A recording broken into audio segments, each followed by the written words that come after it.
Hello guys, welcome back to my channel. आज हम start करेंगे सरोजिनी नायडू की एक बहुत ही फेमस पोएम जिसका टाइटल है द बैंगल सेलर्स।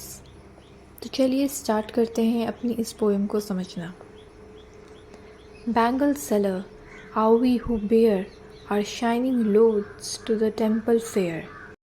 हम सबको पता है कि जो बैंगल्स हैं वो ऑर्नामेंट्स हैं और वो कल्चरल सिग्निफिकेंस होल्ड करते हैं, लेकिन उससे हटकर वो जो है यहाँ पर डिफरेंट स्टेजेस दिखा रहे हैं विमेन की, कि पहले वो एक डॉटर होती है, फिर वाइफ होती है, फिर मदर होती है। इस तरीके से डिफरेंट स्टेजेस यहाँ वुमेन की दिखाई गई हैं बैंगल को एक सिंबल रखकर। तो पहली लाइन में जो है बैंगल सेलर की बात करी जा रही है। वो इंसान जो चूड़ियाँ बेचता है वो अपनी एक शाइनी चूड़ियों को जो है टेम्पल में एक मेले में ले जाता है, जहाँ पे लोग आते हैं और उसकी चूड़ियों को खरीदते हैं। Who will buy these delicate bright rainbow tinted circle of lights? यहाँ पे बोल रहे हैं कि कौन खरीदेगा इन बैंगल्स को जो कि सर्कल है एक रेडिएंट लाइट का, यानी विमेन की लाइफ में जो हैप्पीनेस है उसको बैंगल डिनोट कर रहे हैं। Lustrous tokens of radiant lives, यहाँ पे लाइव्स है, ये लाइंस जो है मिसप्रिंट हो रखा है। मतलब कि जो उनकी रेडिएंट लाइव्स है यानी उनकी जो खुशी से भरी ज़िंदगी है उसका एक सिंबल है ये bangle. For happy daughters and happy wifes, यानी खुश डॉटर्स के लिए और खुश वाइफ्स के लिए। Some are meant for maidens wrist, यानी कुछ ऐसे बैंगल्स हैं जो कुंवारी लड़कियों के लिए बने हैं और उनके कलर्स ये हैं जैसे सिल्वर और blue as the mountain mist. Some are flushed like the birds that dream on the tranquil brow of a woodland stream. और कुछ ऐसे बैंगल्स हैं जो कि फूलों की कलियों की तरह हैं, यानी वो पिंक हैं या फिर थोड़े से रेड हैं, जो कि विमेन की यूथफुलनेस को डिस्क्राइब करते हैं, उसके यंग एरा को। Some are aglow with the bloom that cleaves to the limpid glory of new born leaves. यहाँ पे जो बैंगल्स हैं, चूड़ियाँ हैं, उन्हें फ्रेश ग्रीन लीव्स से कंपेयर किया गया है, जो कि सिंबलाइज करते हैं न्यू बिगनिंग्स और साथ ही साथ ग्रोथ।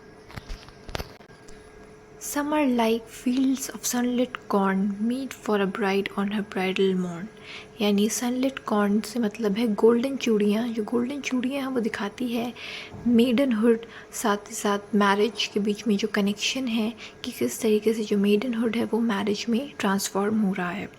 तो वो जो जॉय है, वो जो एक्साइटमेंट है, ये चूड़ियाँ उसको सिम्बलाइज करती हैं। Some, like the flame of her marriage fire, or rich with the hue of her heart's desire, tinkling, luminous, tender and clear, like her bridal laughter and bridal tear। यानी जो bangles जो red in colour हैं, जो orange in colour हैं, वो marriage जिन लड़कियों की हो जाती है उनके लिए सूटेबल हैं, क्योंकि वो जो मैरिज की फायर होती है उस कलर से मिलते हैं। तो यहाँ पे वो जो ऑरेंज कलर की बैंगल्स हैं, जो रेड कलर के बैंगल्स हैं, वो मैरिज को सिंबलाइज कर रहे हैं। साथ ही साथ जो ब्राइड की कुछ विशेस होंगी उनके हार्ट में, वो भी बैंगल्स सिंबलाइज कर रहे हैं। साथ ही जो बैंगल्स हैं ये है टिंकलिंग। तो ये एक तरफ तो ब्राइड की जॉय एक्साइटमेंट को सिंबलाइज़ कर रहे हैं और दूसरी तरफ उसका सौरो भी सिंबलाइज़ कर रहे हैं, क्योंकि अब उसे अपना घर छोड़कर दूसरे घर जाना पड़ेगा। Some are purple a gold flocked grey for her who has journey through life midway. अब जो है विमेन की दूसरी स्टेज की बात यहाँ हो रही है, जहाँ पे वो एक न्यूली वेडेड ब्राइड नहीं है, बल्कि अब उसने अपनी जो लाइफ है मिडवे तक जी ली है, यानी काफ़ी साल हो गए हैं उसकी मैरिज को, उसने अपनी फैमिली को नर्चर कर लिया है। तो अब उसकी जो बैंगल्स के कलर हैं वो है पर्पल या फिर flecked grey. And cradled fair sons on the faithful breast who serves her household in fruitful pride and worships the God at her husband's side। यानी वो अब एक ऐसी स्टेज पर आ गई है जहाँ पे उनकी जो ड्यूटी है वो है अपनी फैमिली की तरफ देखना, उनको नर्चर करना। और यहाँ पे जो सन है वो बताता है कि किस तरीके से इंडियन हाउस होल्ड में सन ऑफ स्प्रिंग की ज़्यादा वैल्यू होती है, तो इसीलिए यहाँ पे मेंशन भी सन का ही किया है। और अब उनकी एक न्यू फैमिली है, अब वो अपने हस्बैंड के साथ रहती हैं, उन्हीं की साइड में गॉड को वो वर्शिप करती हैं। तो इस तरीके से विमेन की जो होम मेकर वाली ड्यूटी है यहाँ पे उसको एम्फसाइज़ किया गया है। तो बैंगल्स ने हमें विमेन की डिफरेंट स्टेजेस ऑफ लाइफ के बारे में बताया कि कैसे वो पहले मेडन थी, फिर वो डॉटर थी, फिर वाइफ थी और लास्ट में वो एक मदर थी। कैसे वो अपनी ड्यूटी इन फेजेस में कर रही है और किस तरीके से बैंगल्स उन्हें सिंबलाइज कर रहे हैं। तो आई होप आपको ये पोएम समझ आ गई होगी। काफ़ी इंटरेस्टिंग पोएम थी, सिंबल थे यहाँ पे बैंगल्स। आई होप अगर आपकी इस वीडियो से थोड़ी भी मदद हुई हो, so don't forget to subscribe the channel and like the video.